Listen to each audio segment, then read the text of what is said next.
Kim o'zini uyini din asoslarining ustiga qura olgan bo'lsa, bu odamning uyida halovat bo'ladi, xotirjamlik bo'ladi, sakinat bo'ladi.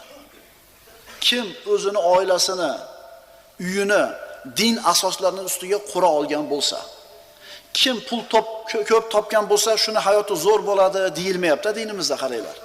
Chunki pul topishni ko'p oz bo'lishligi Alloh taolo peshanasiga yozib qo'ygan rizqqa bog'liq. Alloh yozgan bo'lsa topasiz. Bo'lmasa har qancha yuguring, har qancha yeling, topmaysiz. Shuning uchun oilaviy saodatimiz dinni mahkam ushlashligimizga bog'liq. Oilaviy shaqovatimiz dindan uzoq bo'lishligimizga bog'liq. Chunki puli yo'q bo'lib turib zo'r yashayotgan odamlar bor. Puli ko'p bo'lib turib xor bo'lib yashayotganlar bor.